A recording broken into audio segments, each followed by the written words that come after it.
Hello class, देखिए daily की है ना, डेली की तरह आज भी आपका जो पहला क्लास रहेगा ये जो रहेगा विज्ञान विषय से संबंधित है ना, विज्ञान विषय का। ठीक, और इसके बाद जो आपको अगला क्लास जो मिलता है वहाँ हम लोग कर रहे हैं भारत के संविधान के बारे में है ना, उसको हम लोग वहाँ पर पढ़ रहे हैं। ठीक है, चलिए देखिएगा, कल हम लोगों ने पदार्थ और पदार्थ की प्रकृति से संबंधित जो महत्वपूर्ण प्रश्न है ना, उसको क्या किया हुआ था, पढ़ा हुआ था।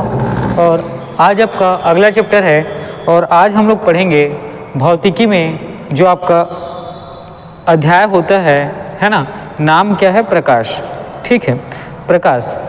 तो प्रकाश का जो चैप्टर है, ठीक है, इसके जो महत्वपूर्ण प्रश्नों की श्रृंखला है ना, मैंने आपको पहले भी बताया हुआ है कि हम लोग जो है घटना चक्र की पुस्तक से है ना, क्योंकि घटना चक्र की पुस्तक में ये जो प्रश्न है ना, ये बहुत लंबे समय तक पूछे गए हैं। उन प्रश्नों को संकलन साथ ही जो महत्वपूर्ण प्रश्नों हैं, ठीक है, उनकी श्रृंखला को एक विस्तृत तरीके से है ना अच्छे से क्या किया हुआ है, दिया हुआ है।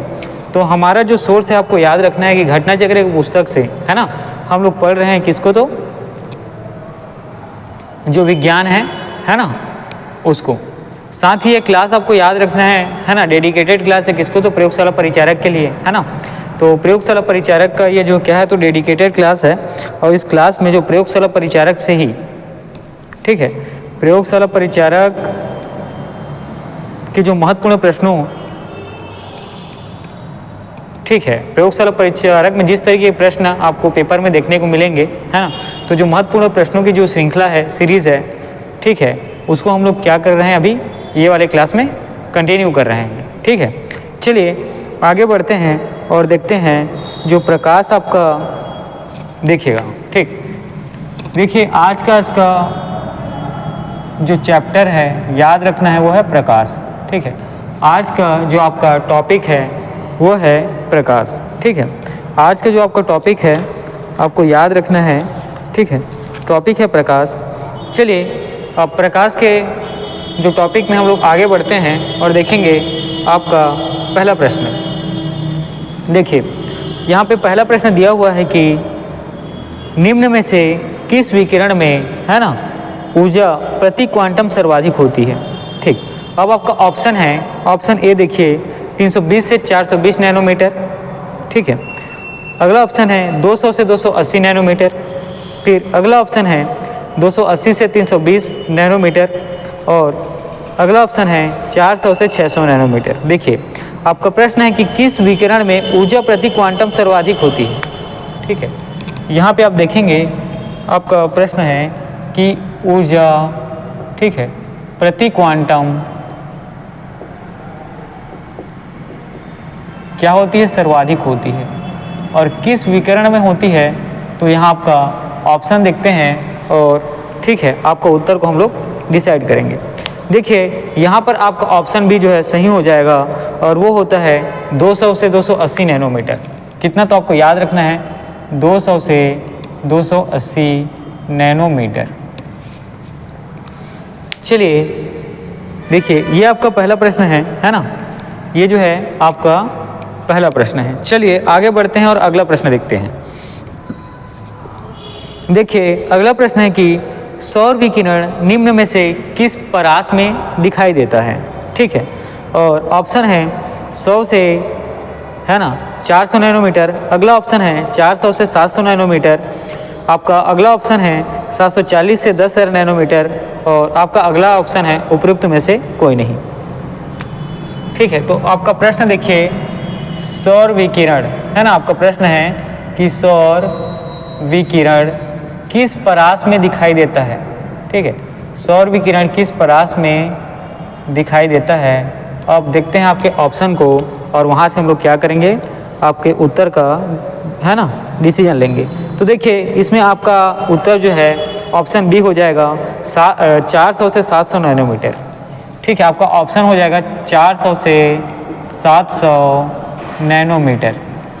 ठीक है, देखिए यहाँ पर आप लोगों ने दो प्रश्न अभी तक क्या किया है, हल कर लिया है, जिसमें जो पहला प्रश्न है आपको याद रखना है, पूछा गया है कि ऊर्जा प्रति क्वांटम सर्वाधिक होता है, तो याद रखना है 200 से 280 नैनोमीटर में।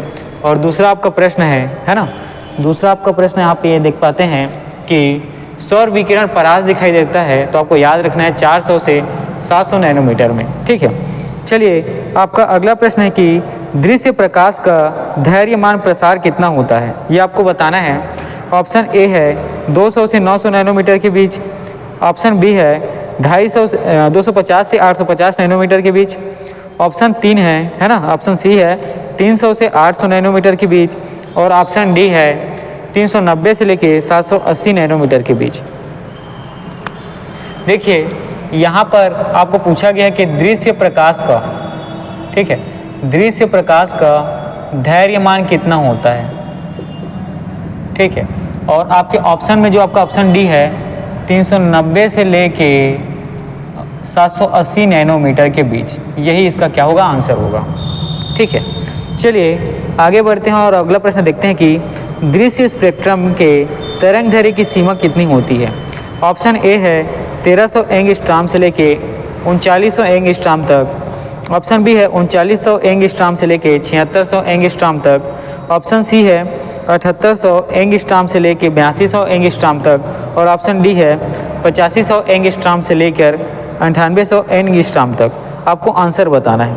ठीक है, तो आपको प्रश्न है, देखिए कि दिस स्पेक्ट्रम की तरंगदैर्घ्य की सीमा क्या होती है, आपको बताना है ना।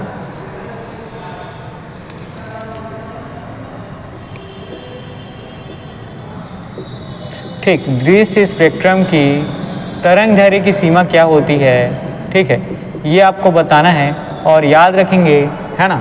आपका ऑप्शन यहाँ पे जो डी है, ऑप्शन जो है बी है 3900 एंगस्ट्रॉम से लेके 7600 एंगस्ट्रॉम तक, यही आपका आंसर हो जाएगा। ठीक है, 3900 एंगस्ट्रॉम से लेकर 7600 एंगस्ट्रॉम तक, यही क्या होगा, आपका आंसर होगा। चलिए आगे बढ़ते हैं और आपका अगला प्रश्न देखते हैं कि मानव आँख दृश्य प्रकाश के जिस तरंगदैर्घ्य के लिए सर्वाधिक सुग्राही होती है वो कौन सा होता है। ठीक है, ऑप्शन है 6050 एंगस्ट्रॉम, अगला ऑप्शन है 5500 एंगस्ट्रॉम, ऑप्शन सी है 4500 एंगस्ट्रॉम, और ऑप्शन डी है 7500 एंगस्ट्रॉम। ठीक है, मानव आँख दृश्य प्रकाश के किस तरंगदैर्घ्य के लिए सबसे सुग्राही होता है। देखिए इसमें पूछा गया है कि मानव आँख जो है ना, मनुष्य का आँख जो है, ठीक है, मनुष्य का आँख जो मानव आँख है वो दृश्य प्रकाश के लिए, किसके लिए, तो जो देखने वाली प्रकाश होती है दृश्य प्रकाश के लिए, ठीक है, सुग्राही है। ठीक है, दृश्य प्रकाश के लिए यहाँ पे आपको प्रश्न है। ठीक है, मानव आँख दृश्य प्रकाश के किस तरंगदैर्घ्य के लिए। ठीक है, देखिए मानव आँख दृश्य प्रकाश के किस तरंगदैर्घ्य के लिए, है ना, सुग्राही होता है, तो आपको यहाँ पे याद रखना है। और हम आपका जो ऑप्शन है देखते हैं, तो याद रखिएगा इसका ऑप्शन भी आपका सही आंसर हो जाएगा 5500 एंगस्ट्रॉम। कितना, तो 5500 एंगस्ट्रॉम जो है इसका क्या हो जाएगा, तो सही आंसर हो जाता है। ठीक है, चलिए आगे बढ़ते हैं और आपका अगला प्रश्न देखते हैं। देखिए अगला प्रश्न है कि निम्न रंगों के बीच आँख की सुग्राहकता, ठीक है, सुग्राहकता या सुग्राही जो इसको बोलते हैं, किसके लिए सबसे अधिक होती है। देखो यहाँ पर आँख को, है ना, जो सुग्राहता है, ठीक, आँख को जो क्या है, पसंद है, आँख के लिए क्या है, तो सरल है ना, आँख के लिए क्या है, तो स्वास्थ्य के लिए, है ना, स्वास्थ्यवर्धक है। ठीक है, देखिए आँख के लिए जो क्या है, तो सुचल है ना, आँख के लिए जो क्या होता है, सुग्राही होता है, जो आँख को क्या होता है, पसंद होता है, जिससे आँख में किसी भी प्रकार की क्या होती है, प्रॉब्लम नहीं होती है ना। तो कौन सा ऐसा रंग है जो आँख को हमारे बहुत अच्छा क्या होता है, पसंद होता है, सुग्राही होता है, साथ ही उससे किसी भी प्रकार को, है ना, देखने में उसको परेशानी नहीं होती। और कौन जो है, ठीक है, वह कौन सा रंग है जिसको उसको देखने में क्या होता है, अच्छा लगता है, अच्छा महसूस होता है। यहाँ आपका प्रश्न ये पूछा गया है कि निम्न रंगों के बीच आँख की सुहाग्रता, है ना, किसके लिए सबसे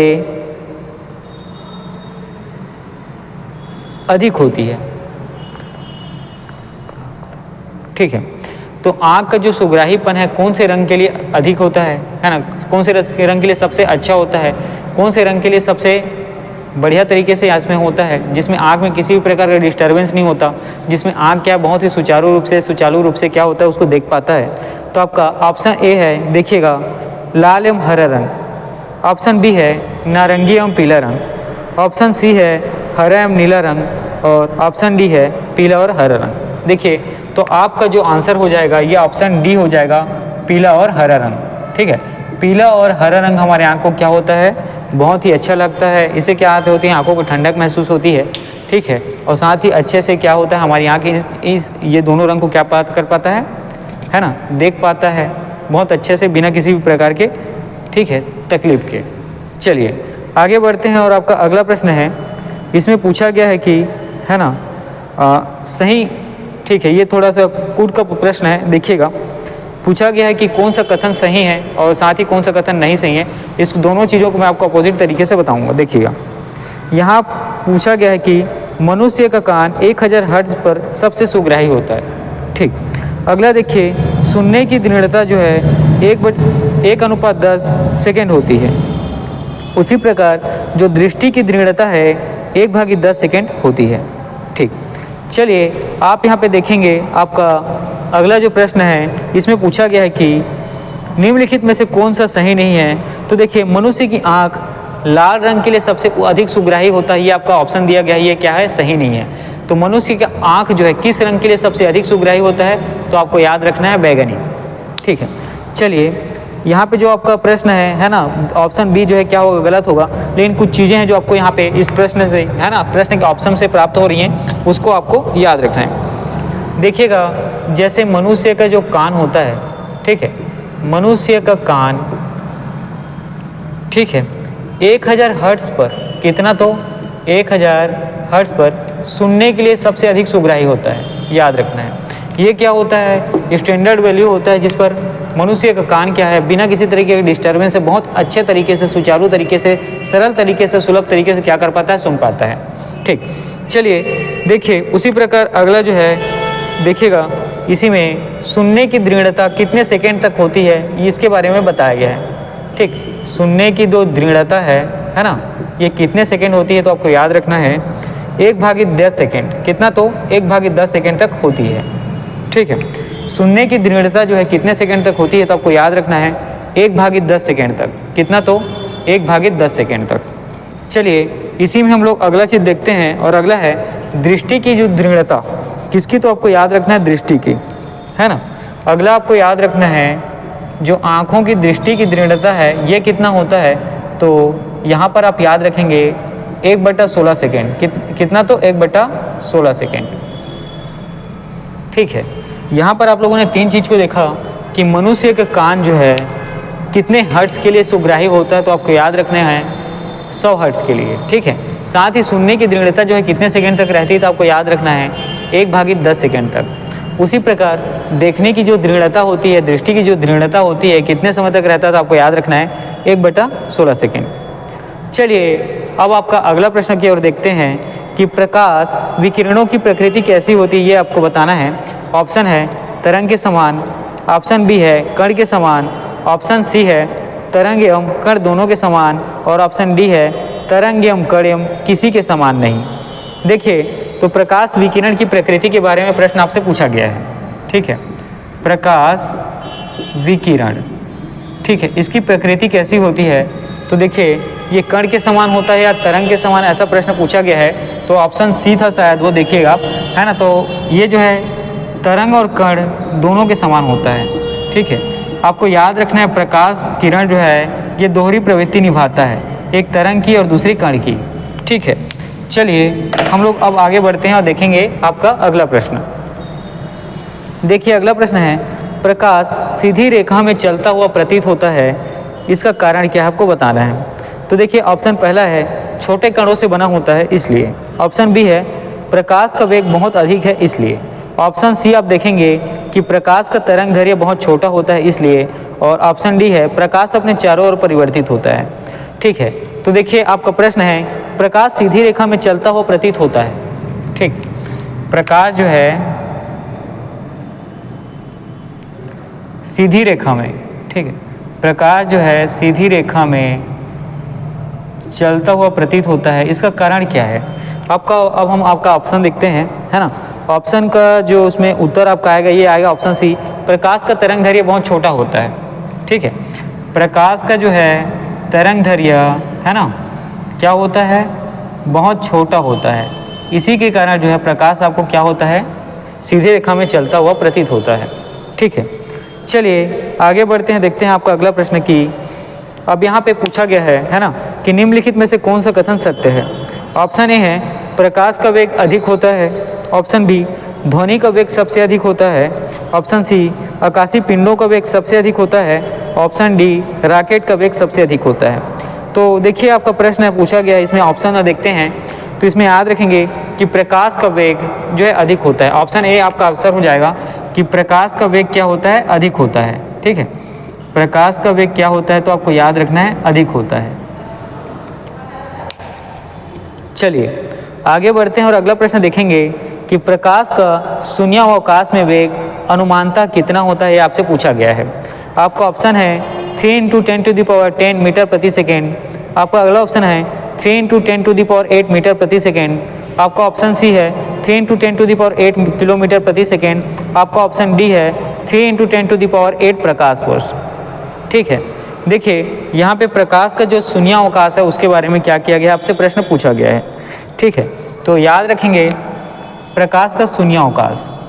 ठीक है, प्रकाश का शून्यावकाश,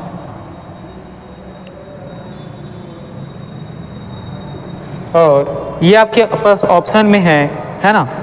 यहाँ पे ऑप्शन बी जो है आपका सही हो जाएगा। तो प्रकाश का शून्यावकाश में वेग का अनुपात है ना, किसका अनुमानतः मान पूछा गया है, तो वेग का, ये आपका ऑप्शन बी जो है सही हो जाएगा 3 × 10⁸ मीटर प्रति सेकेंड। ठीक है, 3 × 10⁸ मीटर प्रति सेकेंड। ठीक, चलिए आगे बढ़ते हैं और आपका अगला प्रश्न देखते हैं कि प्रकाश की गति कितनी होती है, ये आपको बताना है। तो अब यहाँ देखिए आपका ऑप्शन है 9 × 10⁻² मीटर प्रति सेकेंड, ऑप्शन बी है 3 × 10⁻11 मीटर प्रति सेकेंड, ऑप्शन सी है 3 × 10⁸ मीटर प्रति सेकेंड, और ऑप्शन डी है 2 × 10⁴ मीटर प्रति सेकेंड। तो प्रकाश की गति कितनी होती है, ये आपको बताना है। ठीक है, देखिए प्रकाश की गति कितनी होती है ये आपको बताना है। और चलिए मैं आपको बताता हूँ यहाँ प्रकाश की गति। याद रखेंगे यहाँ आपका ऑप्शन सी जो है क्या हो जाएगा, सही हो जाएगा, और ये होता है 3 × 10⁸ मीटर प्रति सेकेंड। यही उसका क्या होता है, गति और वेग एक ही चीज़ होता है। ठीक है, चलिए आगे अब हम लोग बढ़ते हैं और देखते हैं।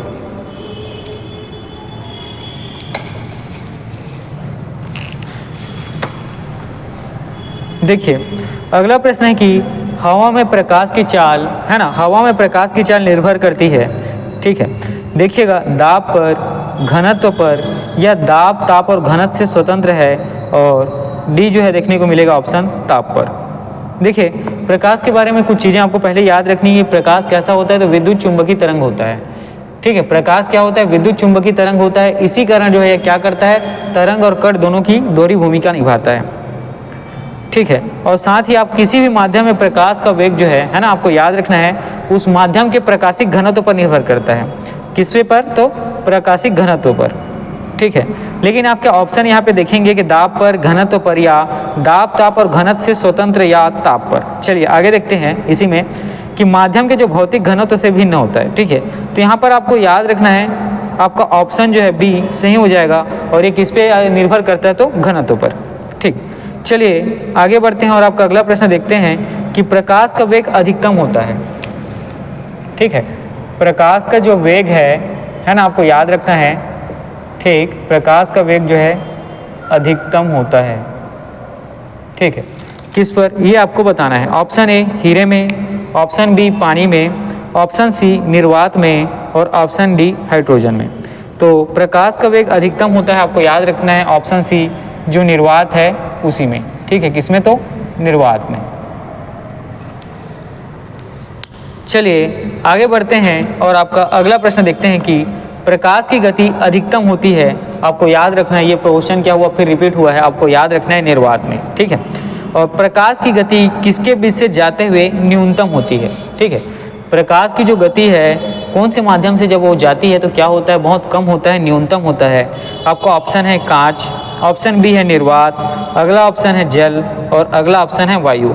तो याद रखेंगे प्रकाश की गति किसके बीच जाते हुए न्यूनतम होती है। ठीक है, तो प्रकाश की गति जो है किसके बीच या किस माध्यम से जाते हुए न्यूनतम होती है, तो आपका आंसर है कांच। क्या आएगा, तो आपका आंसर होता है कांच। ठीक है, चलिए आगे बढ़ते हैं और देखते हैं। सूर्य के प्रकाश को धरती की सतह पर पहुंचने में लगने वाला समय लगभग कितना होता है, ये आपको बताना है। ऑप्शन है 4.2 सेकेंड, अगला ऑप्शन है 4.8 सेकेंड, अगला ऑप्शन है 8.5 सेकेंड और अगला ऑप्शन होता है 3.6 सेकेंड। देखिए आपके ऑप्शन के हिसाब से है ना, सूर्य के प्रकाश को, ठीक है, धरती पर पहुंचने में, ठीक है, धरती पर पहुंचने में कितना समय लगता है, ये आपका प्रश्न है। और आपके ऑप्शन के हिसाब से 8.5 मिनट, ये क्या हो जाएगा, आपका सही आंसर हो जाएगा। देखिए इसके बारे में कुछ और चीज़ें मैं आपको बताता हूँ। ये लगभग 499 सेकेंड के आसपास का समय जो है ना, सूर्य के प्रकाश को पृथ्वी पर पहुंचने में लगता है। ठीक, और इसको जब आप मिनट में कन्वर्ट करेंगे तो ये लगभग 8.3 मिनट के आसपास का समय आता है। कितना, तो 8.3 मिनट के आसपास का। चलिए अब अगला प्रश्न देखते हैं कि सूर्य से पृथ्वी तक प्रकाश के पहुंचने में लगभग कितना समय लगता है। और यहाँ पर ऑप्शन है 2 मिनट का, 4 मिनट का, 8 मिनट का और 16 मिनट का। तो ये जो 8.5 मिनट इसके पहले प्रश्न में पूछा गया था, एक्चुअल में 8.3 है, लेकिन ऑप्शन में आपका 8.5 था, 8.5 लिए हैं। साथ ही कहीं कहीं ये प्रश्न पूछा गया जहाँ पे इसका समय आपको याद रखना है 8 मिनट रखा गया है। कितना, तो 8 मिनट लिया गया है। ठीक है, चलिए अब आगे बढ़ते हैं और आपका अगला प्रश्न देखेंगे।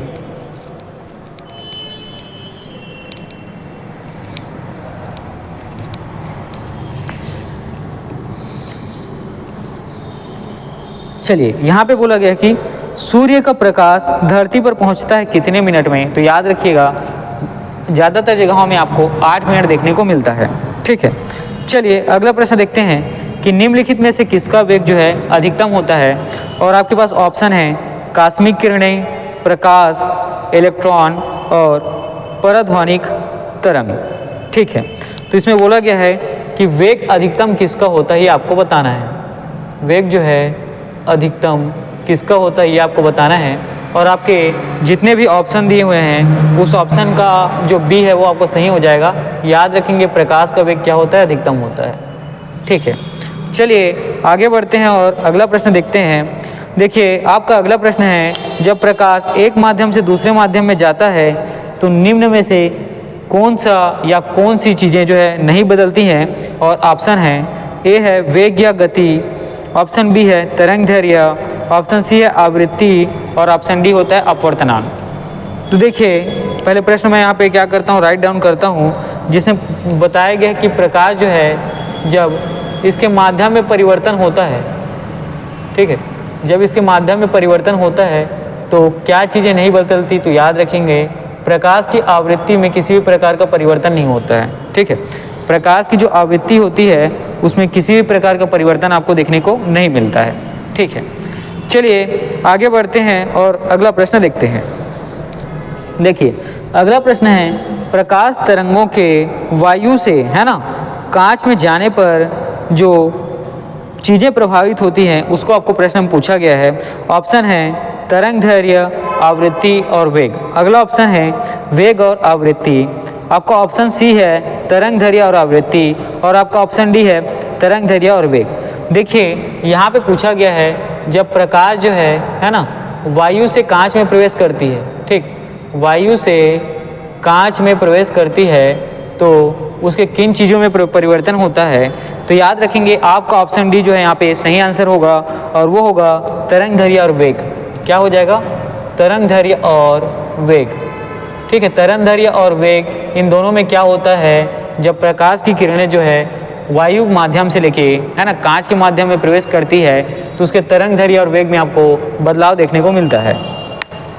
चलिए अगला प्रश्न है कि जब प्रकाश एक माध्यम से दूसरे माध्यम में जाता है तो कौन सा एक अपरिवर्तित रहता है। ठीक है, देखिए आपका अगला प्रश्न जो है इसके ठीक पहले मैंने आपको बताया उसी हिसाब से पूछा गया है कि जब प्रकाश की किरण एक माध्यम से दूसरे माध्यम में जाती है तो किसमें परिवर्तन नहीं होता या बदलाव नहीं होता है। तो आपको याद रखना है प्रकाश की आवृत्ति में किसी भी प्रकार का परिवर्तन या बदलाव नहीं होता है। ठीक है, चलिए आगे बढ़ते हैं और देखेंगे आपका अगला प्रश्न। जब प्रकाश की किरण सघन माध्यम से विरल माध्यम में गमन करती है तो होता क्या है, ये आपसे पूछा गया है। आपका ऑप्शन है इसकी चाल बढ़ जाती है और यह अभिलंब से दूर हट जाता है। आपका ऑप्शन बी है इसकी चाल बढ़ जाती है और यह अभिलंब की ओर झुक जाता है। ठीक है। अगला ऑप्शन है इसकी चाल घट जाती है और अभिलंब से दूर हट जाती है। आपका ऑप्शन डी है इसकी चाल जो है घट जाती है और तथा यह अभिलंब की ओर झुक जाती है। देखिए प्रकाश की किरण, आपको याद रखना है, प्रकाश की किरण जब सघन माध्यम से, है ना, सघन माध्यम से विरल में गमन करती है तो यहाँ पर आपका ऑप्शन ए जो है सही हो जाएगा। इसका जो चाल है वो क्या हो जाएगा, बढ़ जाएगा। आपको याद रखना है चाल जो है क्या होता है, बढ़ जाता है और यह अभिलंब से दूर हट जाएगी, है ना, और ये क्या होगी तो अभिलंब से दूर हट जाएगी। ठीक है। देखा आप लोगों ने यहाँ पे क्या देखा कि प्रकाश जो है ना, जब सघन माध्यम से विरल माध्यम में क्या करती है, गति करती है, तो इसकी चाल जो है क्या होती है, बढ़ जाती है और साथ ही अभिलंब से दूर हो जाती है। ठीक, चलिए आगे बढ़ते हैं और देखेंगे आपका अगला प्रश्न। देखिए आपका अगला प्रश्न है कि साबुन के पतले झाग में, है ना, साबुन का जो झाग निकलता है वो पतला है तो उसमें चमकदार रंगों का बनना किस परिणाम की परिघटना है।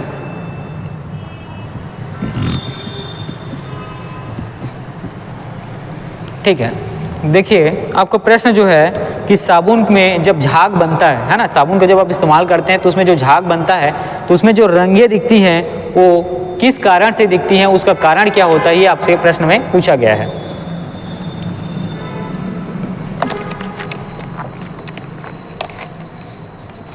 अब देखते हैं आपका ऑप्शन, है ना, आपके ऑप्शन में क्या क्या दिया हुआ है। तो ऑप्शन देखिए, पहला है ऑप्शन ए बहुलित परावर्तन और व्यतिकरण के कारण। ठीक। ऑप्शन बी है बहुलित अपवर्तन और परिक्षेपण के कारण। ठीक है। ऑप्शन सी है विवर्तन और परिक्षेपण के कारण और ऑप्शन डी है ध्रुवण और व्यतिकरण के कारण। देखिए आप यहाँ पे याद रखेंगे, प्रश्न आपसे पूछा गया है कि साबुन का जब आप इस्तेमाल करते हैं, है ना, तो इसमें झाग जो बनता है और झाग में जो, है ना, झाग के बुलबुले में जो आपको रंग दिखाई देते हैं, इसका कारण क्या आपसे क्या है, ये आपसे पूछा गया है। तो आपका ऑप्शन का ए जो है ना, वो आपका सही आंसर होगा। बहुलित परावर्तन, याद रखना है, बहुलित परावर्तन और, ठीक है, बहुलित परावर्तन और जो व्यतिकरण है ना, जो क्या है व्यतिकरण है, यही इसका क्या हो जाएगा, उत्तर हो जाएगा। ठीक। देखिए जब आप साबुन का इस्तेमाल करते हैं तो उसमें क्या होता है, झाग निर्मित होता है और उस झाग में आपको बहुत सारे रंग क्या होते हैं, दिखाई देते हैं। तो उस रंग का बनने का कारण क्या है, तो उस रंग के बनने का जो कारण है वह है बहुलित परावर्तन और व्यतिकरण। ये दोनों चीज़ें उसमें क्या होती हैं, ये दोनों प्रकाशी क्रियाएं, ये दोनों प्रकाशी घटना जो है उस साबुन में, है ना, आपको देखने को मिलती है। चलिए आगे बढ़ते हैं और आपका प्रश्न है, देखिएगा, पूर्ण आंतरिक परावर्तन होता है जब प्रकाश जाता है। ठीक है। ऑप्शन है हीरे से कांच में, ऑप्शन बी है जल से कांच में, ऑप्शन सी है वायु से जल में और ऑप्शन डी है वायु से कांच में। ठीक है। यहाँ पे बात हो रही किसके बारे में, तो पूर्ण आंतरिक परावर्तन के बारे में। देखिए अब इसके लिए क्या चीज़ की जरूरत पड़ेगी, पहले तो माध्यम, है ना, माध्यम ही बताएगा कि जो परिवर्तन होगा वो किस प्रकार का होगा। ठीक है। तो यहाँ पे आप देखते हैं कि पूर्ण आंतरिक परिवर्तन तब देखने को मिलेगा जब प्रकाश जो है ना, जब प्रकाश जो है हीरे से कांच में, किसमें, तो हीरे से कांच में क्या करता है, गमन करता है। हीरे से कांच में जब वो गमन करेगा, गति करेगा, तब आपको पूर्ण आंतरिक परिवर्तन देखने को मिलता है। ठीक है। प्रकाश जब क्या करता है, हीरे से कांच में गमन करता है, तो उस स्थान पर आपको पूर्ण आंतरिक परिवर्तन क्या होता है, देखने को मिलता है। ठीक है। चलिए आपका अगला प्रश्न है और देखिए प्रश्न में पूछा गया है कि एक कटा हुआ हीरा जगमगाहट के साथ चमकता है और इसका आपको कारण बताना है। ऑप्शन है प्रकाश के अवशोषण के कारण, ऑप्शन बी है पूर्ण आंतरिक परावर्तन के कारण, ऑप्शन सी है कुछ स्वाभाविक गुण के कारण या ऑप्शन डी है इसके आणविक संरचना के कारण। तो देखिए आपको हीरा है ना, हीरा कैसा हुआ है, तो कटा हुआ है। ठीक है। कटा हुआ हीरा है, ये जो चमकदार होता है या इसकी जगमगाहट का कारण क्या है ये आपको बताना है। तो यहाँ पे आपका ऑप्शन बी सही हो जाएगा। पूर्ण आंतरिक परिवर्तन की परिघटना के कारण ये क्या होता है, चमकदार दिखाई देता है। किसके लिए? तो पूर्ण आंतरिक परिवर्तन के कारण। ठीक है, पूर्ण आंतरिक परिवर्तन के कारण। चलिए आपका अगला प्रश्न है, देखते हैं। यहाँ भी ये क्वेश्चन जो है आपको रिपीट किया हुआ मिलेगा। यहाँ पूछा गया है कि एक कटा हुआ हीरा क्यों जगमगाता है? तो आपको ऑप्शन दिया हुआ है इसकी आणविक संरचना के कारण, ऑप्शन बी है प्रकाश के शोषण के कारण, ऑप्शन सी है पूर्ण आंतरिक परिवर्तन के कारण, और ऑप्शन डी याद रखेंगे कुछ अन्य निहित गुण के कारण। तो यहाँ आपका ऑप्शन जो है सी सही हो जाएगा, पूर्ण आंतरिक परिवर्तन के कारण। किसके कारण? तो याद रखना है जो पूर्ण आंतरिक परिवर्तन है उसी के कारण जो है जो जगमगाहट है वो आपको क्या होती है, नजर आती है। चलिए अब हम लोग आगे प्रश्न की ओर बढ़ते हैं। देखिएगा, उचित रीति से कटे हीरे की असाधारण चमक का आधारभूत कारण क्या होता है? आपका ऑप्शन है उसमें अति उच्च पारदर्शिता होती है, ये उसका कारण होता है, या उसका अति उच्च अपवर्तनांक सूचांक होता है, ये उसका कारण होता है। ऑप्शन सी है वह बहुत कठोर होता है, और ऑप्शन डी है उसके सुनिश्चित विचलन तल होते हैं। तो याद रखिएगा उसका अति उच्च अपवर्तनांक सूचकांक जो है उसके चमकदार होने का कारण है। क्या? तो अति उच्च अपवर्तनांक सूचकांक। ठीक है, अति उच्च अपवर्तनांक सूचकांक ही उसके चमकदार होने का क्या होता है, कारण होता है। ठीक, चलिए अब हम लोग आगे बढ़ते हैं और अगला प्रश्न देखते हैं। देखिए आपका अगला प्रश्न यहाँ पे दिया गया है ना। ये जो है कथन और कथन और कारण पर आधारित है। आपको याद रखना है आपका कथन। देखिए, हीरा अपने ही आकार के अनुकारी कांच से अधिक झिलमिलाता है। ठीक है, ये है कथन है। और कारण देखिए यहाँ पे हीरे का अपवर्तनांक कांच के अपवर्तनांक से कम होता है। ठीक है, उपयुक्त दोनों वक्तव्यों के संदर्भ में निम्नलिखित में से कौन सा सही है ये आपको बताना है। देखिए यहाँ पे आपके जो कथन है केवल वही सही होगा। कथन में कहा गया है कि हीरा अपने ही आकार के अनुकारी कांच से अधिक झिलमिलाता है, तो ठीक ये बात क्या है, बिल्कुल सही है। और जो इसमें कारण कहा गया है कि हीरे का अपवर्तनांक कांच के अपवर्तनांक से कम होता है, तो ये बात क्या है, गलत है। कांच के अपवर्तनांक से अधिक होता है किसका? तो हीरे का अपवर्तनांक आपको याद रखना है। ठीक है, चलिए यहाँ तक ये सारी बातें हो गई। अब हम लोग आपके अगले प्रश्न की ओर क्या करेंगे, बढ़ते हैं और देखते हैं। देखिए आपका जो अगला प्रश्न है इसमें पूछा गया है कि प्रकाश तंतु जो ऑप्टिकल फाइबर होता है किस सिद्धांत पर कार्य करता है। ठीक है, ऑप्शन है पूर्ण अभ्यंतर या आंतरिक परिवर्तन, ऑप्शन बी है अपवर्तन, ऑप्शन सी है प्रकीर्णन, और ऑप्शन डी है व्यतिकरण। देखिए यहाँ पे जो प्रकाश तंतु है ना, प्रकाश तंतु जिसको क्या कहते हैं, प्रकाशिकी तंतु भी कहते हैं, इंग्लिश में इसको ऑप्टिकल फाइबर कहा जाता है। ये कौन से सिद्धांत पे काम करता है इसके बारे में प्रश्न पूछा गया है। और आपके ऑप्शन के हिसाब से ऑप्शन ए जो है पूर्ण आंतरिक परिवर्तन। ठीक है, क्या? तो पूर्ण आंतरिक परिवर्तन जो है आपका उत्तर हो जाएगा। ठीक है, क्या हो जाएगा? तो पूर्ण आंतरिक परिवर्तन इसका उत्तर हो जाएगा।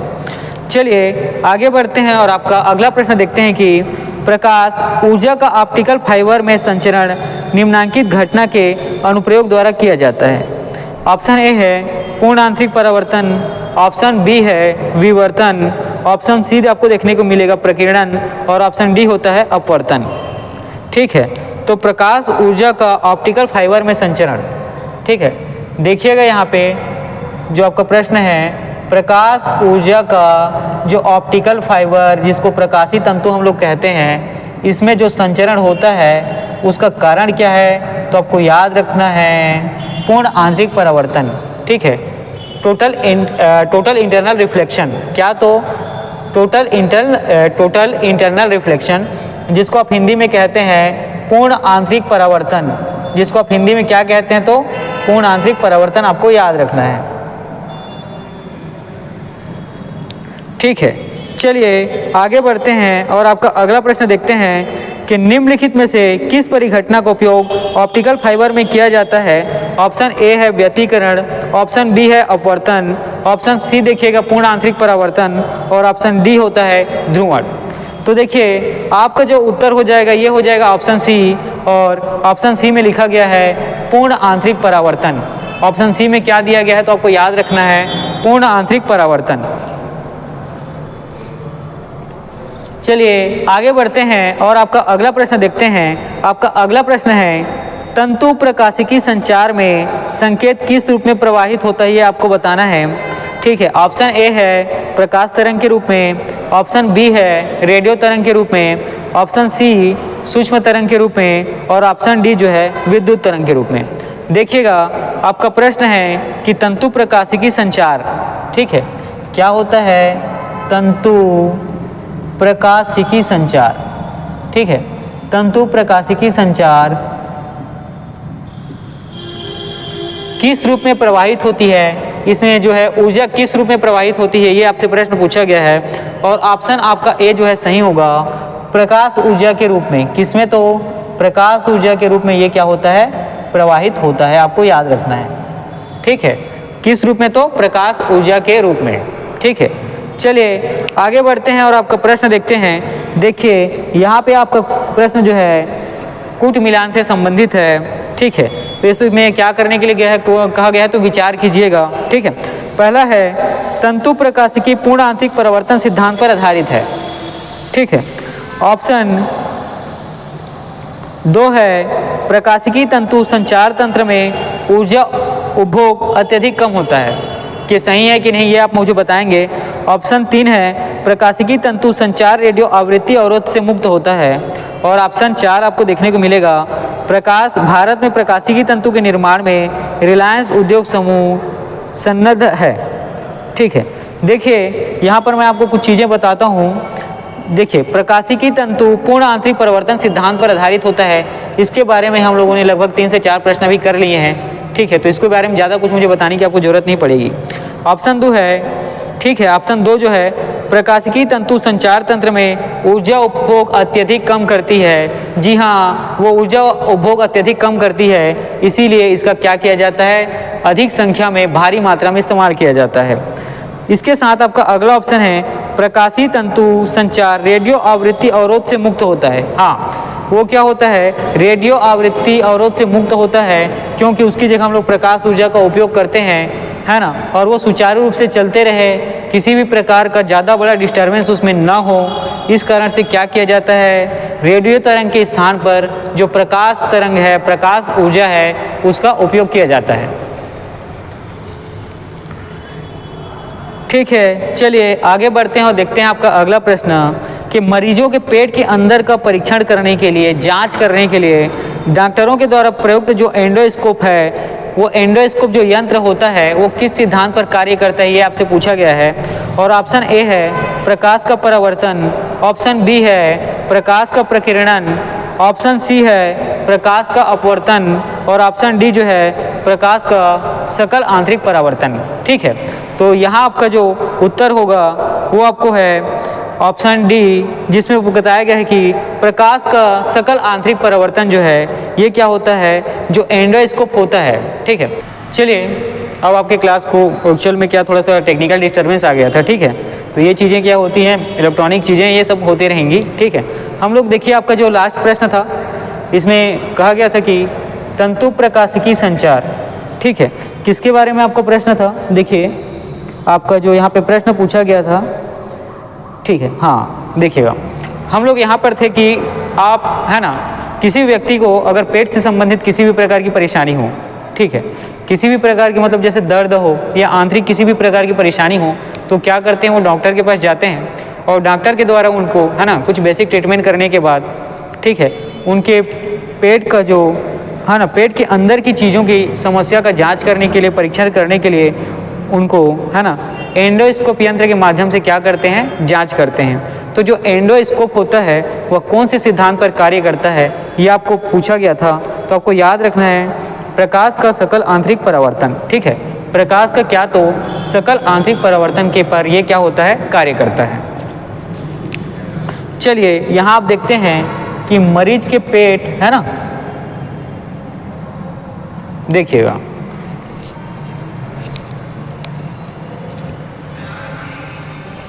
देखिए मरीज, है ना, किसी भी प्रकार का जो मरीज है ना, जो पेशेंट होता है, इसकी पेट की आंतरिक जांच के लिए, ठीक है, इसके पेट के आंतरिक जांच के लिए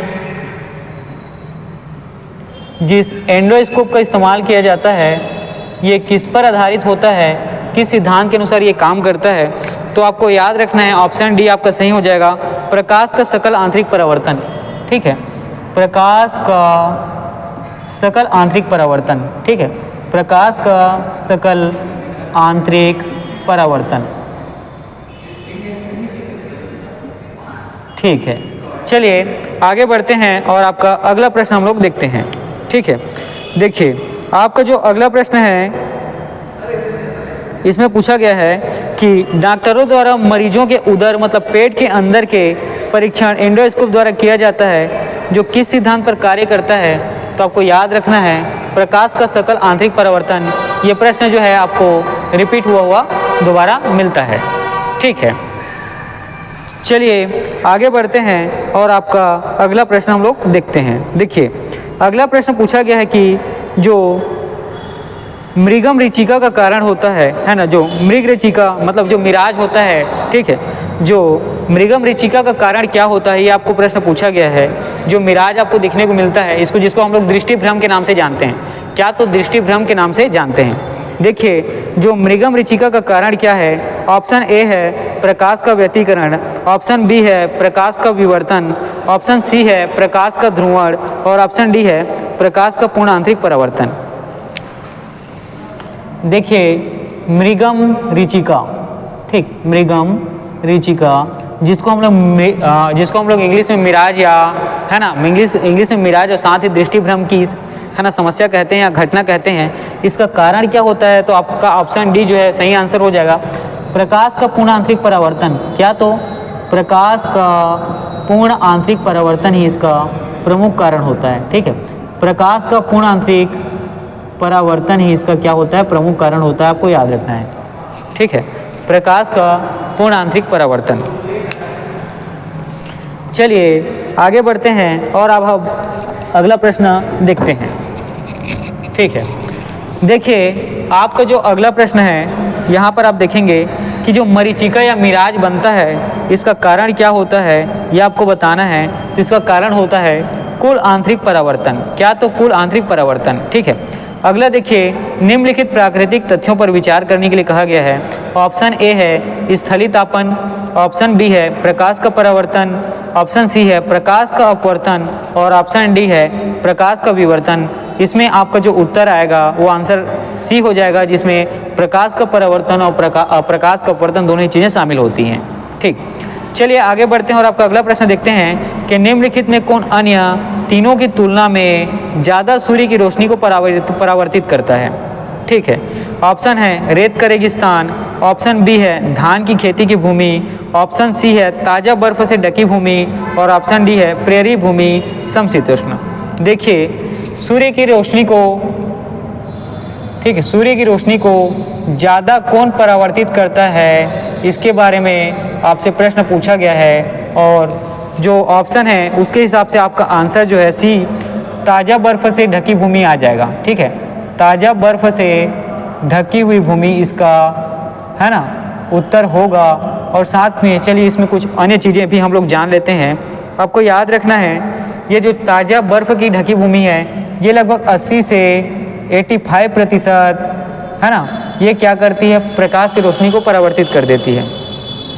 ठीक है, और इसी में आप लोग याद रखेंगे रेत का रेगिस्तान जो है ना, रेत रेगिस्तान वाला जो है ये क्या करता है, लगभग आपको वैल्यू देखने को मिलेगा 30 से 40% सूर्य रोशनी को परावर्तित कर देता है। कितना, 30 से 40% सूर्य की रोशनी को परावर्तित कर देता है। और जो प्रेरी भूमि है ना, जो घास की भूमि होती है प्रेरी भूमि, ठीक है, प्रेरी भूमि जिसको आप घास की भूमि के नाम से जानते हैं, ये लगभग 20 से 25% सूर्य के प्रकाश को क्या करता है, परावर्तित कर देता है। इसके आगे आप देखते हैं जो धान की खेत होते हैं, है ना, जो धान की खेत, जहाँ अनाज की खेती क्या होती की जाती है, वह स्थान जो है मात्र 10 से 20% है ना, मात्र 10 से 20% सूर्य के प्रकाश को क्या करता है, परिवर्तित कर पाता है। बाकी वो क्या करता है, अपने में सोख लेता है, अपने में समा लेता है। चलिए आगे बढ़ते हैं, अगला प्रश्न देखेंगे। किसी वस्तु की त्रिविमी प्रतिरूप को अंकित तथा पुनरावृत्त करने की तकनीकी का नाम क्या है, आपको बताना है। ऑप्शन ए है आइडियोग्राफी, ऑप्शन बी है लेक्सिकोग्राफी, ऑप्शन सी है फोटोग्राफी और ऑप्शन डी जो होता है आपको याद रखना है होलोग्राफी। तो जो त्रिविमी प्रारूप, ठीक है, त्रिविमी प्रतिरूप, इसी को हम लोग क्या कहते हैं, 3D डायमेंशन, क्या तो, ठीक है, इसको आप क्या कहते हैं तो आपको याद रखना है, जो 3D है ना, जब सिनेमा हॉल में जो आप चश्मा पहनते हैं ना, जो मूवी 3D में आती है, वो उसी प्रारूप की बातें कर रही है, 3D प्रारूप, ठीक है, 3D प्रारूप या प्रतिरूप। और आपको याद रखना है, ठीक है, ये किस तकनीकी की पुनरावृत्ति करता है तो आपको याद रखना है होलोग्राफी। किस तकनीकी पर आधारित है तो होलोग्राफी, ठीक है, आपको याद रखना है किस पर, तो होलोग्राफी पर, ठीक है। चलिए आगे बढ़ते हैं और देखते हैं त्रिविमी चित्र लेने के लिए निम्नलिखित में से किसका प्रयोग किया जाता है। आपका ऑप्शन है फोटोग्राफी, अगला ऑप्शन है होलोग्राफी, तीसरा ऑप्शन है रेडियोग्राफी और चौथा ऑप्शन है उपरोक्त में से कोई नहीं। तो आपको याद रखना है होलोग्राफी जो है इसका क्या होगा, उत्तर होगा। आपका उत्तर कौन सा होगा तो आपको याद रखना है होलोग्राफी जो है इसका क्या होता है, उत्तर होता है। ठीक, चलिए आगे बढ़ते हैं और आपका अगला प्रश्न देखेंगे। एक इलेक्ट्रॉनिक पुंज को फास्फोरस कोडेड पर्दे पर फोकस प्रतिबिंबों को पर्दों पर जनित करना कहलाता है। आपको बताना है क्या। Option master scan, option B total scan, option C roster scan, option D radar scan. देखिए, एक इलेक्ट्रॉनिक पुंज को फास्फोरस कोडेड पर्दे पर फोकस करना, ठीक है, क्या करना, फोकस कर प्रतिबिंबों को पर्दों पर जनित करना क्या कहलाता है। देखिए यहाँ पर आप क्या करेंगे, इलेक्ट्रॉनिक पुंज, ठीक है, इलेक्ट्रॉनिक पुंज के कहने का मतलब इलेक्ट्रॉनिक प्रकाश को, है ना, इलेक्ट्रॉनिक प्रकाश को जब आप क्या करते हैं फास्फोरस कोडेड पर्दे पर, ठीक है, किस पे, तो फास्फोरस, ठीक है, कोडेड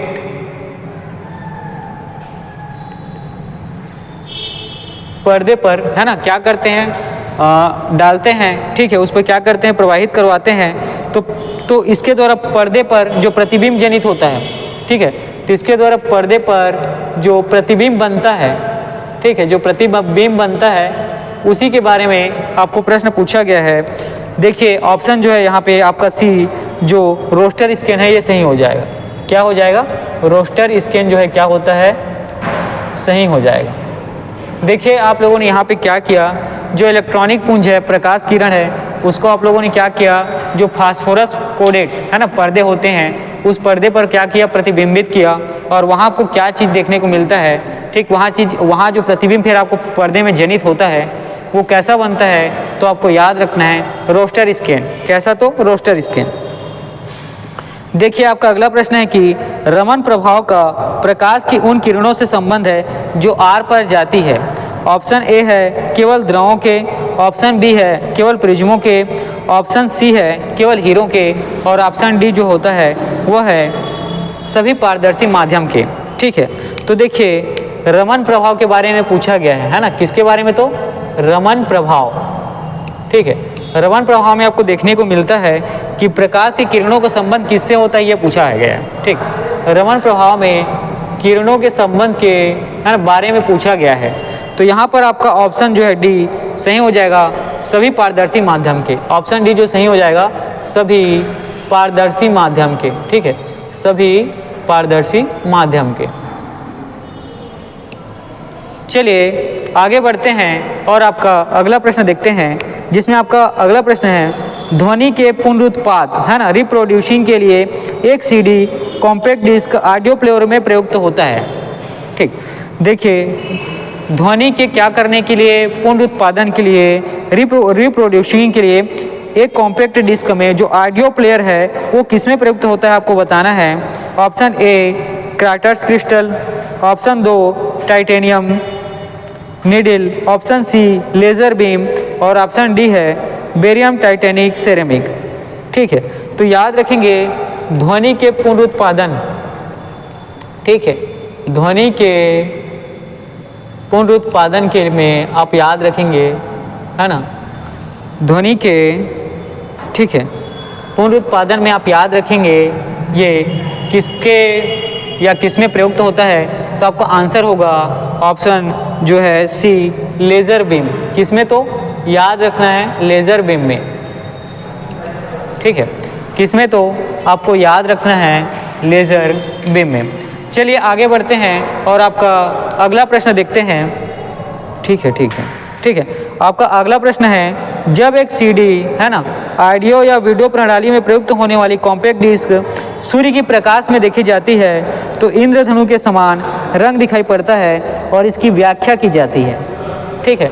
यहाँ पर आप क्या करते हैं, सीडी को प्रकाश में, है ना, प्रकाश किरण में देखते हैं तो इसकी जो रंग मिलती है आपको, है ना, विभिन्न रंगों की दिखाई देती है इसका।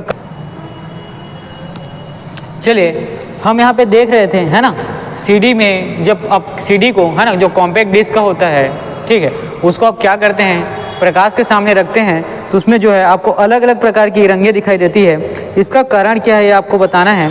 ऑप्शन ए है परावर्तन एवं विवर्तन की परिघटना के आधार पर, ऑप्शन बी है परावर्तन एवं पारगमन परिघटना के आधार पर, ऑप्शन सी है विवर्तन पर पारगमन की परिघटना के आधार पर, और ऑप्शन डी है परावर्तन विवर्तन एवं पारगम्य की परिघटना के आधार पर। तो देखिए आपका यहाँ पे ऑप्शन ए जो है सही हो जाएगा और ये होगा परावर्तन व विवर्तन के आधार पर, ठीक है, परावर्तन व विवर्तन के आधार पर। चलिए आगे बढ़ते हैं और आपका अगला प्रश्न देखते हैं। देखिए आपका अगला प्रश्न यहाँ पे दिया गया है, यहाँ जो पहला है ना, कथनों में आधारित है कि दीर्घ तरंग दैर्घ्य वाले प्रकाश का प्रकीर्णन लघु तरंग दैर्घ्य के प्रकाश से कहीं अधिक होता है, ठीक। ये आपका क्या है, ऑप्शन पहला है। ऑप्शन दो है, याद रखिएगा, जल में दृश्य प्रकाश की गति निर्वात की गति का 0.95 गुना होता है। ऑप्शन तीन है, रेडियो तरंगे दूरगामी दोलायमान विद्युत धाराओं से उत्पन्न होती है। ऑप्शन चार है, देखिएगा, अतिचालन वाहनों का पता लगाने के लिए पुलिस डाफलर के परावर्तित लघु रेडियो तरंगों का प्रभाव का उपयोग करती है। यहाँ पर आपका ऑप्शन 3 और 4 जो है सही हो जाएगा। चलिए आगे बढ़ते हैं और आपका अगला प्रश्न देखते हैं। देखिए अगला जो है कथन और कारण पर आधारित है। अगला प्रश्न है, एक चलचित्र में पूरी फिल्म के लिए एक सिरे से दूसरे सिरे तक सामान्यतः 24 फ्रेम प्रति सेकंड प्रक्षेपित किए जाते हैं, ठीक। और इसका कारण बताया गया है, आँख की रेटिना पर निर्मित प्रतिबिंब उद्दीपन हटाने के बाद 0.1 सेकेंड तक बना रहता है। देखिए आपको याद रखना है, आपका पहला जो कथन है ये क्या है, बिल्कुल सही है, जिसमें कहा गया है कि एक चलचित्र पूरी फिल्म के एक सिरे से दूसरे सिरे तक सामान्यतः 24 फ्रेम प्रति सेकेंड प्रक्षेपित किए जाते हैं।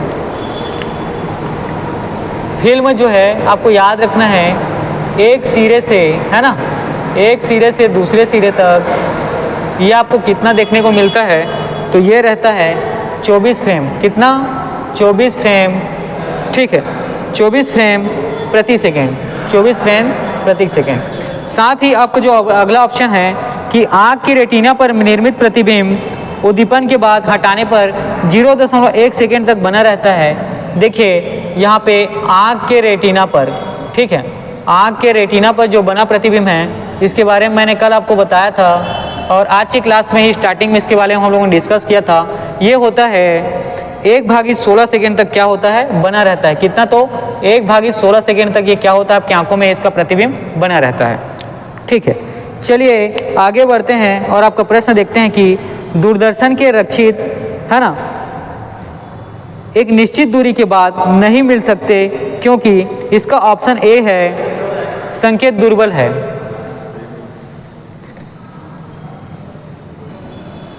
चलिए देखिए हम लोग आगे बढ़ रहे थे और आपका जो अगला प्रश्न था, ये प्रश्न था कि पूछा गया है कि दूरदर्शन के संकेत एक निश्चित दूरी के बाद नहीं मिल सकते क्योंकि ऑप्शन ए है आपका संकेत दुर्बल है, ऑप्शन बी जो है एंटीना क्या होता है, दुर्बल होता है, ऑप्शन सी आपका दिया हुआ है वायु संकेत को शोषित कर लेती है, मतलब वायु क्या करती है, संकेत को अपने में समाहित कर लेती है, ऑप्शन सी है, ऑप्शन डी है पृथ्वी की सतह क्या होती है, वक्राकार होती है, ठीक।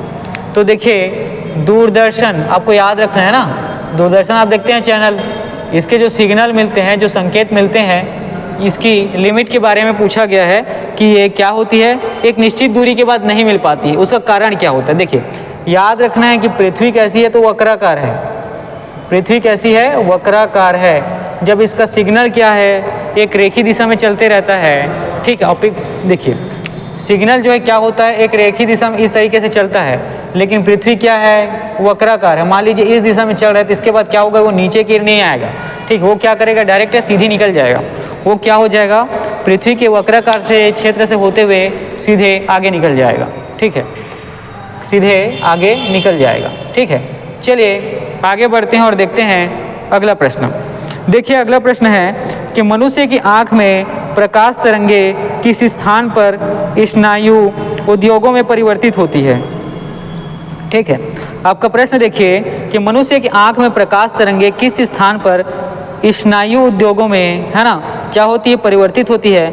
ऑप्शन है कनिनिका, जिसको आप लोग कार्निया कहते हैं, ऑप्शन बी है नेत्र तारा, ऑप्शन सी अक्षपट रेटिना और ऑप्शन डी है लेंस। देखिए मनुष्य की आंख में प्रकाश तरंगे किस स्थान पर क्या होती हैं, पड़ती हैं, किस स्थान पर वो क्या करती हैं, यहाँ पे उद्योग या उद्दीपन ऐसा कहा गया है। देखिए प्रकाश किरण हमारे आंख में कहाँ पर आती है, सबसे पहले तो याद रखना है, ठीक है, ये है आपका अक्षपट, जिसको आप रेटिना कहते हैं, वहाँ, ठीक है। अक्षपट जिसको आप क्या कहते हैं, रेटिना, इस स्थान पर उसके आने का आपको क्या होता है ना, उद्दीपन मतलब महसूस होता है, ठीक है। उद्दीपन मतलब यहाँ आपको महसूस होता है, ठीक है। चलिए और याद रखेंगे रेटिना को अक्षपट के नाम से भी जाना जाता है, ठीक है, रेटिना को ही अक्षपट कहा जाता है। चलिए आगे बढ़ते हैं और आपका अगला प्रश्न देखते हैं कि दृष्टिपटल रेटिना पर जो चित्र बनता है, ठीक है, उसके बारे में पूछा गया है कि वह किस तरीके से बनता है। ऑप्शन ए वस्तु के बराबर बनता है या उल्टा बनता है, ये आपको बताना है। और ऑप्शन बी है वस्तु से छोटा बनता है वह सीधा बनता है, ये आपको बताना है। ऑप्शन सी वस्तु से छोटा बनता है वह उल्टा बनता है। साथ ही जो ऑप्शन डी है वस्तु के बराबर बनता है वह सीधा बनता है। देखिए यहाँ पर बात किया गया है दृष्टिपटल या रेटिना, ठीक है, यहाँ पर बताया गया है दृष्टिपटल या रेटिना, ठीक है।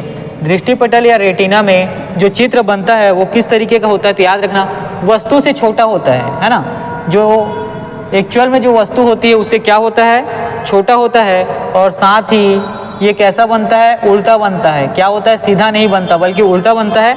और वस्तु की जो वास्तविक जो चित्र होता है ना, वस्तु की जो वास्तविक जो संरचना होती है उससे क्या होता है, छोटा बनता है ना, उससे क्या होता है, तो छोटा बनता है। चलिए अगला प्रश्न आप देखते हैं। आपका अगला प्रश्न है कि अभिनेत्र लेंस द्वारा किसी वस्तु का किस प्रकार का प्रतिबिंब रेटिना पर बनाया जाता है, ठीक है। आप यहाँ पर एक लेंस आता है, कौन सा, तो अभिनेत्र लेंस, ठीक है। अभिनेत्र लेंस द्वारा, ठीक है, अभिनेत्र लेंस द्वारा किसी वस्तु का प्रतिबिंब, है ना, किसी वस्तु का प्रतिबिंब जो है रेटिना पर किस प्रकार का बनता है, ये आपको बताना है, ठीक है। तो यहाँ पे मदद किसकी ली जा रही है, अभिनेत्र लेंस की। तो यहाँ आपको याद रखना ऑप्शन सी आपको आंसर हो जाएगा। ये क्या बनेगा, तो उल्टा बनेगा, ठीक है। क्या बनेगा, प्रतिबिंब जो है तो उल्टा बनेगा और साथ ही वास्तविक बनता है, ठीक है, उल्टा बनता है और साथ ही आपको याद रखना वास्तविक बनता है।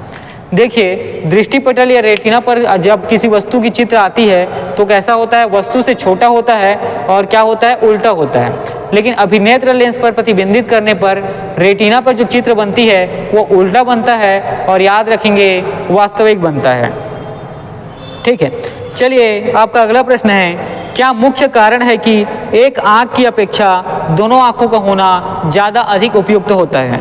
ऑप्शन ए देखिए, दोनों आंखों के कारण रंग आसानी से पहचाने जा सकते हैं। ऑप्शन बी, दोनों आंखें के कारण हमें अंधेरे व हल्के प्रकाश में आसानी से देख सकते हैं। ऑप्शन सी है, इसी कारण मोजोक विजन द्वारा मनुष्य देख सकता है, ठीक। ऑप्शन डी है, इस कारण से दूरी और गहराई का एहसास होता है, ठीक। देखिए एक आंख की अपेक्षा दोनों आँखों का होना उपयुक्त होता है, इसका कारण क्या है, तो यहाँ पर आपका ऑप्शन डी जो है सही हो जाएगा। इससे आपको दूरी और गहराई का जो वास्तविक मान है वो उसका क्या होता है, आभास होता है। ठीक, तो दोनों आँख के होने से आप दूरी और गहराई की वास्तविकता का क्या करते हैं, आभास करते हैं, वास्तविक आभास करते हैं। ठीक है, इसका कहने मतलब यह है कि दूरी और जो गहराई होती है उसको आप वास्तविक रूप से क्या कर सकते हैं, बिना भ्रम के जान सकते हैं। ठीक है, दूरी और गहराई की वास्तविकता को क्या कर सकते हैं, जान सकते हैं। चलिए आपका अगला प्रश्न है, यहाँ पे पूछा गया है कि जब पूर्ण सूर्य ग्रहण हो, है ना, सूर्य कैसा हो तो पूर्ण ग्रहण हो, है ना, सूर्य में ग्रहण कैसा हो तो पूर्ण ग्रहण हो के दौरान सूर्य को सीधे देखने से आँख में अपरिवर्तनीय क्षति, है ना, पहुंचती है। रेटिना का जलना सूर्य की किरणों के निम्न घटकों में से किस एक के कारण होता है। देखिए आपका प्रश्न में पहली बार तो पूछा गया है कि पूर्ण सूर्य ग्रहण है, पूर्ण क्या है, पूरा सूर्य ग्रहण है। अब इस दौरान जब आप खुले आंखों से क्या करते हैं, सूर्य को देखते हैं, तो इसकी जो अपरिवर्तनीय क्षति होती है वो किस प्रकार की होती है और किस कारण से होती है, इसको आपको प्रश्न में पूछा गया है। तो देखिए आपका ऑप्शन ए है ताप, आपका ऑप्शन बी है इंद्रधनुषी प्रकाश, आपका ऑप्शन सी है अल्ट्रावायलेट प्रकाश और आपका ऑप्शन डी है इंफ्रारेड प्रकाश। तो देखिए आपका ऑप्शन सी जो है अल्ट्रावायलेट प्रकाश है, यही इसका क्या हो जाएगा, आंसर हो जाएगा। ठीक है, अल्ट्रावायलेट जो प्रकाश है यही इसका क्या होता है, तो आंसर हो जाता है। ठीक है, चलिए आगे बढ़ते हैं और अगला प्रश्न देखते हैं। देखिए आपका अगला प्रश्न है जिसमें पूछा गया है किसी तारे का रंग दर्शाता है। ठीक है, तारे का रंग दर्शाता है, उसका कारण क्या है, उसकी पृथ्वी से दूरी पहला ऑप्शन है, ऑप्शन बी है उसका ताप, ऑप्शन सी है उसकी ज्योति और ऑप्शन डी है उसके सूर्य से दूरी। ठीक है, तो तारे का जो रंग है, ठीक है, तारे का रंग है ये आपको दर्शाता क्या है, तारे का रंग जो है उसके ताप के कारण दर्शाया जाता है। किसके कारण, तो ताप के कारण। ठीक है, याद रखना है किसके कारण, तो ताप के कारण।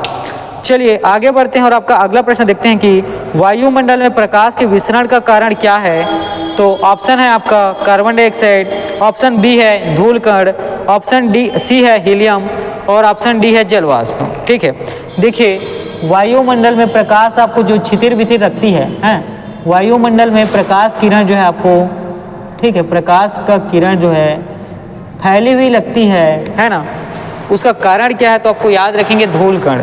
देखिए वायुमंडल में क्या होता है, धूल कण और विभिन्न प्रकार के, है ना, कण जो है गैसों के फॉर्म में क्या होते हैं, उपस्थित होते हैं। जब सूर्य की प्रकाश की किरणें इन पर पड़ती है तो जैसे कि देखिए छोटे छोटे कण हैं, उससे प्रकाश क्या होती है, पड़ती है और उसके किनारे किनारे से निकल जाती है। तो यहाँ पे आपको देखने को क्या मिलता है कि वायुमंडल में प्रकाश की किरण जो है धूल के कण के कारण क्या होती हैं, छितरी हुई होती हैं, है ना, बिखरी हुई होती हैं।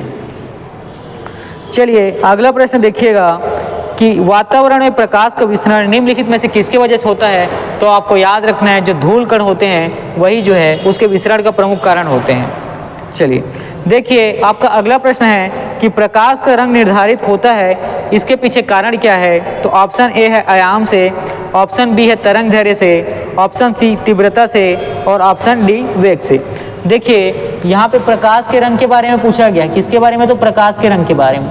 और प्रकाश के रंग का निर्धारण कौन करता है, कौन सी परिस्थिति के कारण ऐसा होता है प्रकाश का रंग, तो आपको याद रखना है तरंग दैर्ध्य। देखिए प्रकाश रंग का निर्धारण जो है तरंग दैर्ध्य के माध्यम से किया जाता है, आपको याद रखना है। चलिए अब आपका जो अगला प्रश्न है यहाँ पे पूछा गया है कि सही कथन चुनिए, है ना। ऑप्शन ए है लाल प्रकाश का तरंग दैर्ध्य बैंगनी प्रकाश से कम होता है, ऑप्शन बी लाल प्रकाश का तरंग दैर्ध्य बैंगनी प्रकाश से अधिक होता है, ऑप्शन सी बैंगनी प्रकाश का तरंग दैर्ध्य हरे प्रकाश से ज़्यादा होता है और ऑप्शन डी है बैंगनी प्रकाश का तरंग दैर्ध्य पीले प्रकाश से ज़्यादा होता है। देखिए तो यहाँ पर आपको याद होगा, है ना, जैसा मैंने कुछ देर पहले ही आपको बताया था इस वीडियो में कि यहाँ पे ऑप्शन बी आपको सही आंसर हो जाएगा। जो लाल प्रकाश है, ठीक है, जो लाल रंग का प्रकाश होता है, लाल रंग का किरण होता है, इसका तरंग दैर्ध्य जो है ना, इसका तरंग दैर्ध्य क्या होता है, ज़्यादा होता है। किसकी अपेक्षा, बैंगनी रंग की अपेक्षा। ठीक है, किसकी अपेक्षा, तो बैंगनी रंग के अपेक्षा। ठीक है, चलिए आज के क्लास में जो प्रकाश वाला आपका टॉपिक था, यहाँ से जितने भी महत्वपूर्ण प्रश्न थे उसको मेरे द्वारा आपको, है ना, इस क्लास में कराया गया है। और आज का क्लास मैं यहीं तक रखता हूँ। यहाँ पर जितने भी चीज़ें हुई हैं, है ना, यहाँ पे जितने भी चीज़ें क्लास में मेरे द्वारा कराया गया इसको आप अच्छे से पढ़ेंगे, और जो महत्वपूर्ण चीज़ें थे, है ना, प्रकाश के अध्याय से, उन चीज़ों को मैंने यहाँ पे शामिल कर दिया हुआ है, और कुछ और भी महत्वपूर्ण चीज़ें इसमें आपको देखने को मिलेगी। उन प्रश्नों को मैं कोशिश करूँगा या तो अगले वीडियो के माध्यम से या आने वाले किसी भी दिन इससे संबंधित जो चीज़ें बची हुई हैं उसको मैं क्या करूँ, वीडियो में शामिल करूँ। तो ठीक है, आज की जितनी क्लास में चीज़ें पढ़ाई गई आपको, उतने चीज़ों को आप नोट्स बनाकर या, है ना, स्क्रीनशॉट के माध्यम से बहुत अच्छे से क्या करेंगे, पढ़ेंगे, और बार बार इसको पढ़ें ताकि जो जितनी बार आप रिविजन करेंगे उतनी बार ये आपको अच्छे से याद होते जाए, और एग्ज़ाम के समय में जो भूलने की परेशानी होती है, जिसके कारण कंफ्यूजन जो बनता है वो क्या हो, क्रिएट ना हो। चलिए ठीक है, आज का क्लास मैं यहीं पर इन करता हूँ। इसके बाद आपका अगला क्लास जो आएगा वो जो है भारतीय संविधान से संबंधित रहेगा। चलिए ठीक है ना।